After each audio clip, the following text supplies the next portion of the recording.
అండి, ఎలా ఉన్నారు? ఇవాళ ఓ స్పెషల్ రెసిపీ చేస్తున్నాను. అది వెజ్ ఫిష్ ఫ్రై అన్నమాట. దానికి కావాల్సిన పదార్థాలు 2 అరటికాయలు, కోలరటికాయలు, 1 టేబుల్ స్పూన్ కారం, 1/2 టేబుల్ స్పూన్ అల్లం వెల్లుల్లి paste, 1/2 table spoon garam masala, తగినంత పసుపు, తగినంత ఉప్పు, 2 టేబుల్ స్పూన్స్ కార్న్ ఫ్లోర్ అనమాట. అరటికాయని ఇలా పెద్ద ముక్కలుగా చేసుకుని వీటిని ఆవిరికి ఉడికించాలన్నమాట. నేను దీంట్లో ఉడికిస్తున్నాను. వేసేసి ఒక 5 మినిట్స్ క్యాప్ పెట్టేస్తే ఉడుకుతాయి అన్నమాట.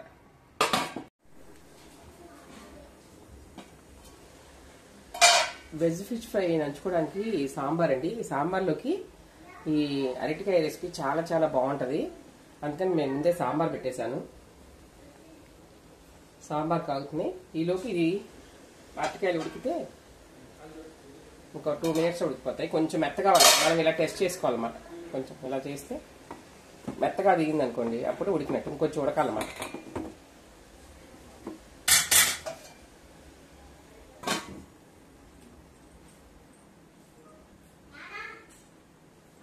చక్కగా మెత్తగా ఉడికిపోయినాయి. ఇప్పుడు ఇవాళ తోలు తీసేసుకోవాలన్నమాట. చక్కగా వీటిని మెత్తగా దీంతో స్మాష్ చేసేసుకుంటే పోద్ది, ఎందుకంటే చేతితో చేస్తే కాలుతుంది.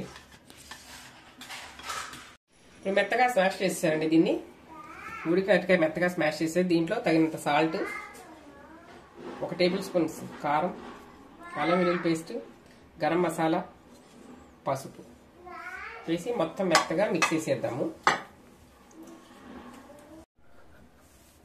ఈ మసాలాన్ని దీంట్లో కలిపేసాం కదండి. ఇప్పుడు 2 టేబుల్ స్పూన్స్ కార్న్ ఫ్లోర్ అనమాట వేసి మళ్ళీ మనం మెత్తగా కలిపేసుకోవాలంతా. కార్న్ ఫ్లోర్ కూడా కలిపేసి మెత్తగా వేసేసాం కదండి.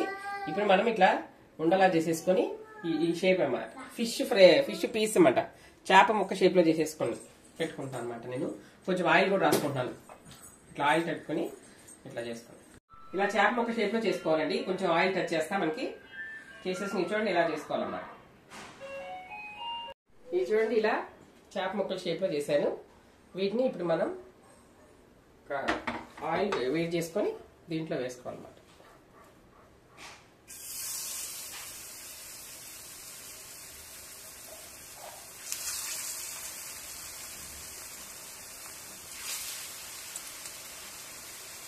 ఇవి ఒకవైపు కాలనియండి, మళ్ళీ నెక్స్ట్ ఇటువైపు తిప్పేద్దాం.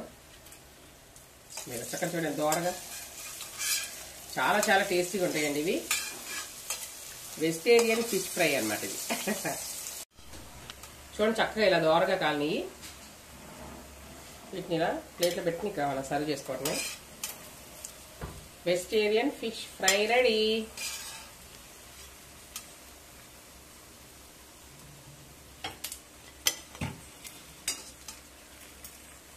వెజిటేరియన్ ఫిష్ ఫ్రై రెడీ అయిపోయిందండి. ఇది అరటికాయతో చేసుకోవాలి. చాలా చాలా టేస్టీగా ఉంటుంది. దీంట్లో లైట్గా కొత్తిమీర వేసేసుకొని నిమ్మకాయ కూడా పిండుకుంటే చాలా చాలా టేస్టీగా ఉంటుంది. నాన్ వెజ్ తిన్న వాళ్ళకి ఇది చాలా చాలా బాగుంటుంది. టేస్ట్ చేద్దాం. చూడండి చక్కగా క్రిస్పీగా ఉంది, చాలా బాగుంది.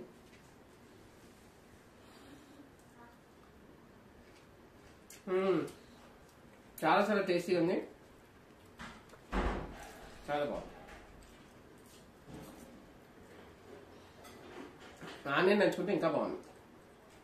ఇది స్నాక్స్ కింద చేసుకోవచ్చండి. సాంబార్లోకి, రసంలోకి నంచుకోవడానికి చాలా చాలా బాగుంది. మీరు కూడా ట్రై చేయండి, టేస్ట్ చేయండి. Satya food blogs like, share, subscribe.